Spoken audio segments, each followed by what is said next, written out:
नमस्कार मित्रों, मैं आज आपको कहावतों पर आधारित दो कहानियाँ सुनाऊंगा। उसमें से पहली होगी अंधे न्योते दो दो आँख और दूसरी जन्म का दुखिया नाम सदा सुख। अंधे न्योते दो दो आँख। एक कंजूस आदमी था। ईश्वर ने उसे खूब धन दिया था, लेकिन एक ढेला खर्च करने में भी वह सोचता था। जब वह कोई चीज़ खरीदता था तो 100 बार उसकी कीमत लगाता, कम से कम पैसा लगाता और फिर थोड़ा थोड़ा करके बढ़ाता। लेकिन दुकानदार समझ लेता कि यह कंजूस आदमी है, अधिक पैसे नहीं देने वाला, तो कम से कम मुनाफा लेकर दुकानदार उसको सौदा दे देता। इस तरह वह कम से कम पैसों में वस्तु खरीदता और जब खुद किसी चीज को बेचता तो कई गुना कीमत बताता। कम करता तो धीरे धीरे कम करता, फिर भी इतने में बेचता कि वह बहुत अधिक लाभ में रहता। साथ में एहसान जताता कि मैंने इतने पैसे कम कर दिए। इस प्रकार किसी को भी वह कम से कम देता और अधिक से अधिक लेता। घर में संस्कार, तीज त्योहार आदि में भी पंडितों को कम से कम दक्षिणा देता, कम से कम लोगों को खाना खिलाता। जब कोई उसकी दुकान पर संस्कार आदि के अवसर पर कोई सामान खरीदता तो अधिक से अधिक मुनाफा लेकर वस्तु बेचता।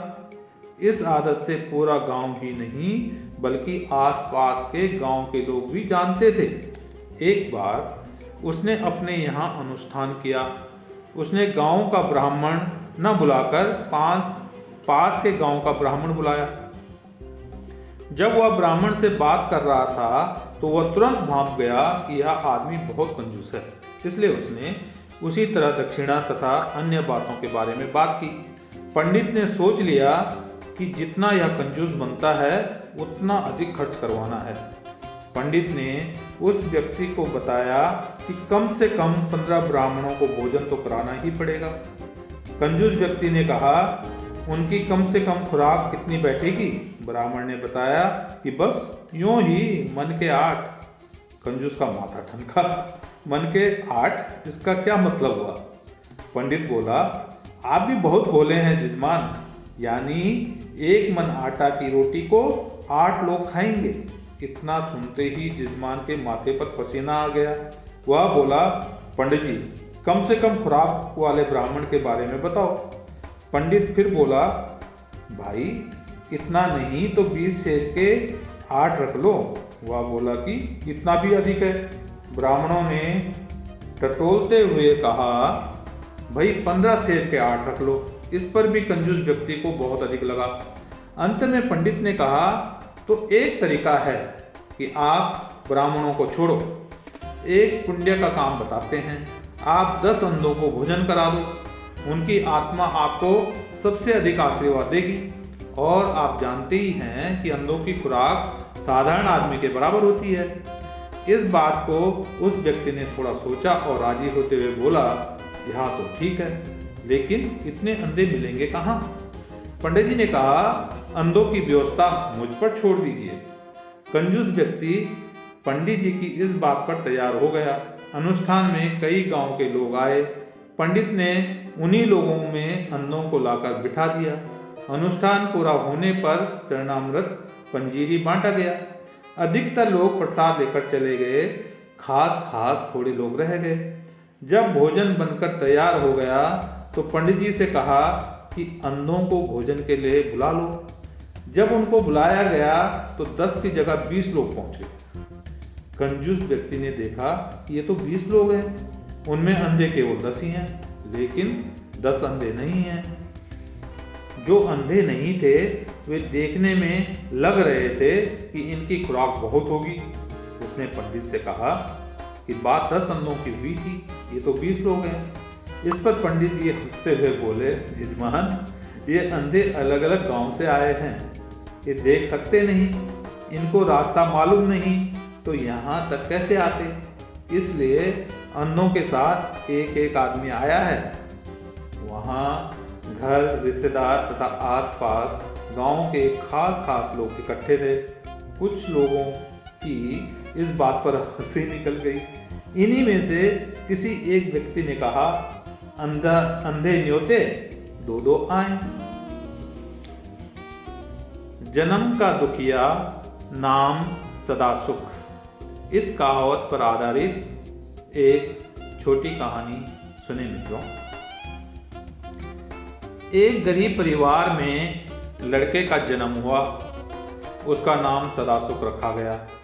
जब वह लगभग 12 वर्ष का हुआ, उसके पिता की मृत्यु हो गई। उसके 2 छोटे भाई और बहन थी। हंसता खेलता बालक घर का मुखिया बन गया था। उसकी माँ ने उसे मजदूरी का काम करने भेजना शुरू कर दिया था। शुरू में उसे कम पैसे मिलते थे। उन्हीं पैसों से उसके घर का गुजारा चलता। जैसे जैसे समय बीतता गया, वह बड़ा होता गया। वह रात दिन अधिक पैसा कमाने के बारे में सोचता रहता। शरीर का दुबला पतला सदासुख मेहनत करने में जी नहीं चुराता था। घर के खर्चे की चिंता हमेशा उसे सताई जा रही थी। अब सबसे अधिक चिंता उसे अपनी बहन की होने लगी थी, क्योंकि वह विवाह योग्य हो गई थी। उसकी माँ कहती थी, बेटा तू विवाह के लायक हो गया है, पहले तू विवाह कर ले। लेकिन वह कहता रहता, मेरे विवाह के बाद घर के खर्चे चलाना मुश्किल हो जाएगा, इसलिए मैं विवाह नहीं करूँगा। उसकी माँ उसके विवाह के लिए कह कर चुप रहने लगी थी। कुछ समय बाद उसकी बहन का विवाह हो गया। अब वह विवाह का कर्ज उतारने में लगा रहता। बहन की ससुराल से भी अब कोई ना कोई आता रहता। खर्चे और बढ़ते चले गए। बहन के विवाह के बाद उसकी माँ बीमार रहने लगी। छोटे भाई भी काम करने योग्य हो गए थे, लेकिन वे कामचोर थे। कभी काम करने जाते थे, कभी नहीं जाते थे। वह परेशान रहने लगा। उसकी माँ ने कहा कि इनकी शादी कर दो, अपने आप ठीक हो जाएंगे। किसी तरह उसने उन दोनों का विवाह कर दिया। अब उसे अपने भाइयों के लिए भी खर्चा देना पड़ता।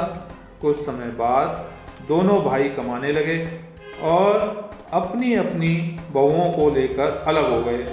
घर एक ही था, लेकिन चूल्हे अलग अलग हो गए थे। कुछ समय बाद उसकी माँ की मृत्यु हो गई। माँ के मरते ही सदासुख के और बुरे दिन आ गए। अब वह अपनी रोटियां खुद बनाता। छोटे भाइयों की बहुएं टुकुर टुकुर देखती रहती। कोई भी उसकी रोटियां नहीं बनाता। बचपन से ही उसने जी तोड़ मेहनत की थी। अब शरीर से काम नहीं होता था, फिर भी जब ठीक महसूस करता तो काम पड़ जाता था। लेकिन ऐसा अधिक समय तक नहीं चला। अब वह भूखा प्यासा घर पड़ा रहता। कभी मोहल्ले में किसी के पास जा बैठता, वह घर वाला उसके हाल पूछता और खाना खिला देता। भाई की बहुएं उसे भोजन नहीं देती थी। हाँ, कभी कभी बचा हुआ भोजन उसे दे जाती थी। कभी कोई मोहल्ले का उसे भोजन करा देता। एक दिन चबूतरे पर बैठे कुछ लोग बातें कर रहे थे। उसी समय उन्हें सदासुख आता दिखाई दिया। सबकी नजरें उसकी ओर चली गई। उसे देखकर चबूतरे पर बैठा एक आदमी बोल उठा, देखो काका, जन्म का दुखिया, नाम सदासुख। वहां बैठे लोगों ने कहा, हाँ भैया, आप ठीक ही कहते हो।